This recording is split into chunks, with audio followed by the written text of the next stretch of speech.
Hello everyone, welcome to Skyrise Academy. Today we are going to discuss very important Hindu editorial which is based on the misuse of UAPA. You must have read about the several articles in the last week regarding the death of Father Stan Swami. And this death brought to light again the use and the misuse of the UAPA, right? So these are the editorial headings: The Darkness at Noon, and In the Passing, the Larger Picture of Dispossession. Hindu editorials dates back to 8th, 9th, and 10th July. So let's discuss it in detail. Issue is that despite him being fit for bail, he was denied the bail, mainly due to the statutory bar under the Act. Despite the fact that in the similar case, the accused was granted bail purely on the grounds of health, age, infirmity.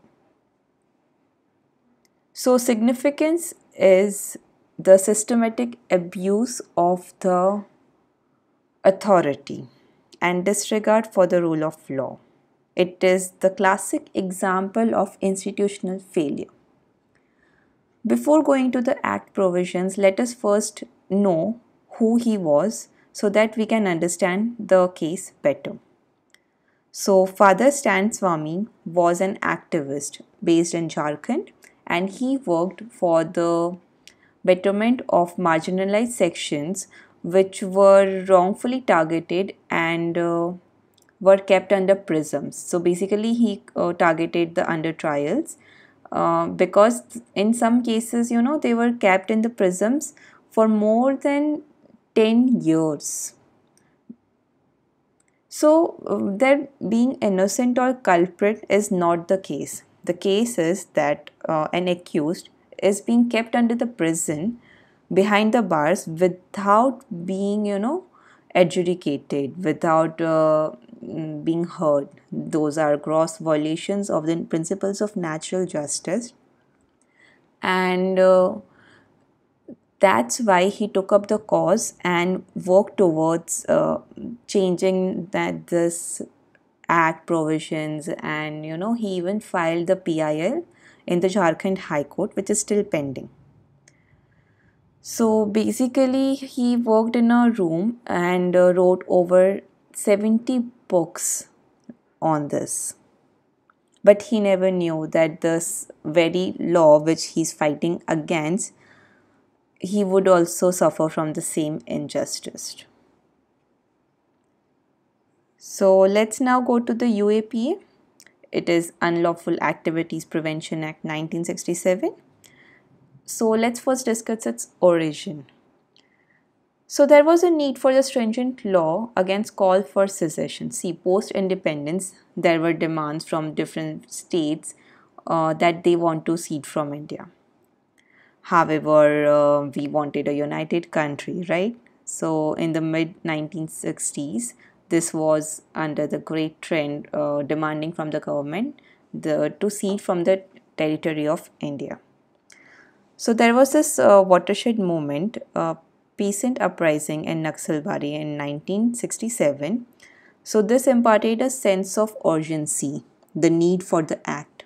President had promulgated an ordinance to prevent such unlawful activities, but it was greatly criticized, and that's why the UAPA was passed, which was different from the ordinance.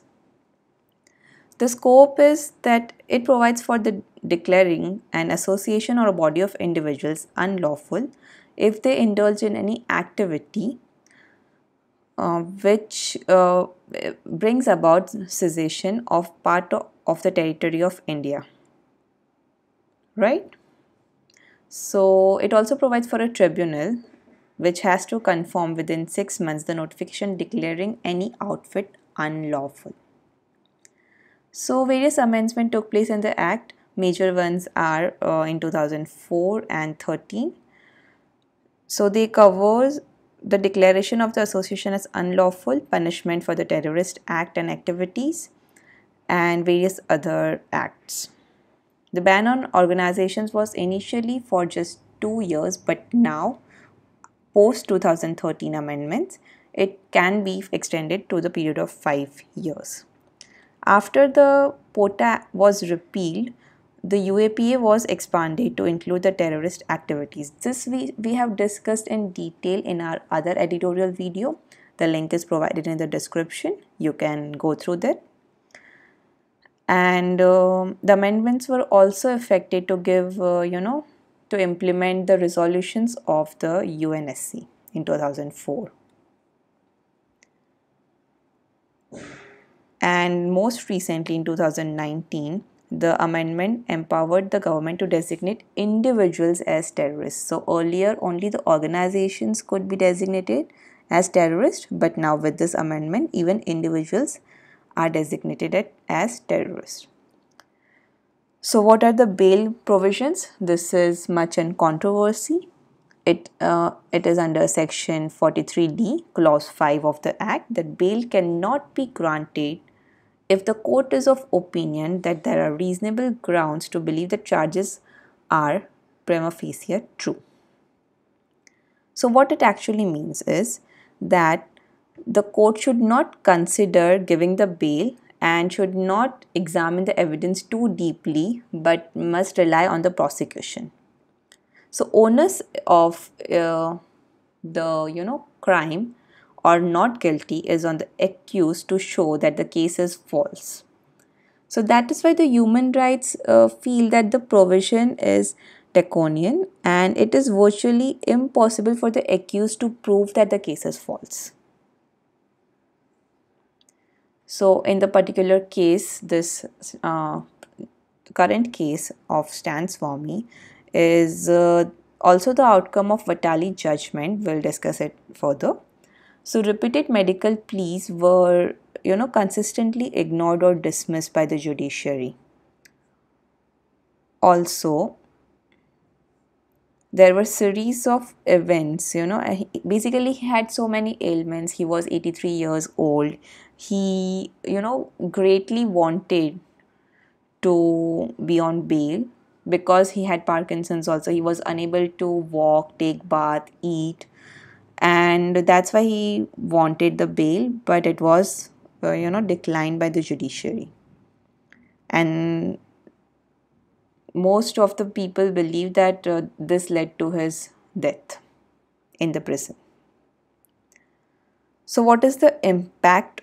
Impact is there is the central law in the IPC of presumption of innocence. No one is guilty. Every accused is innocent unless proved guilty.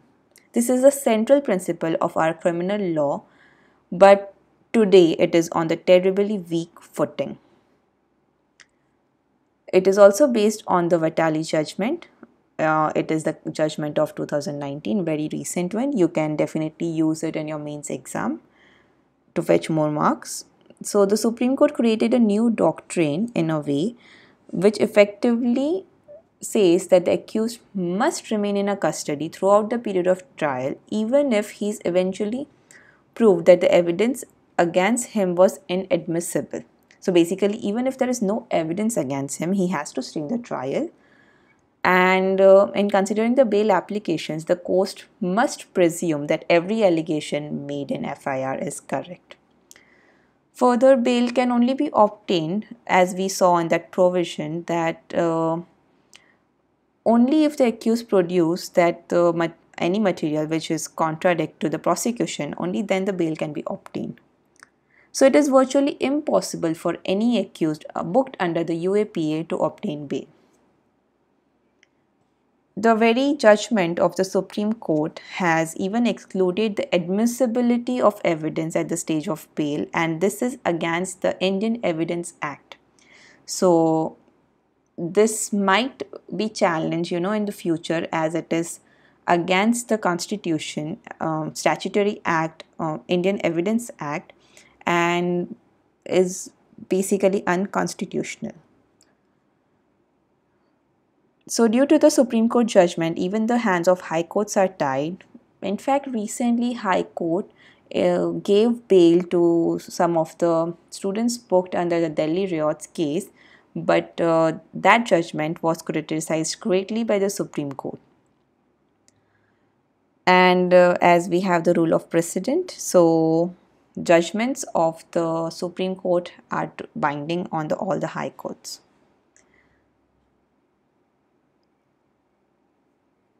So there is no judicial remedy available as of now. It also risks the personal liberties of the accused. So what must be done in this grave scenario? Vitali judgment must be overruled or diluted immediately. Further, strong judiciary is the need of the hour to protect the fundamental right to liberty of everyone. This is the case about. So basically, what needs to be done is the UAPA should not be abused this way. It should not be, invoked every now and then.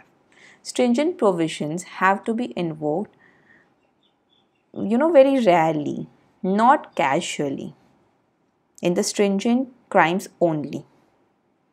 So that is the need of the hour. If you have any doubts and queries, you can write in the comment section. Thank you.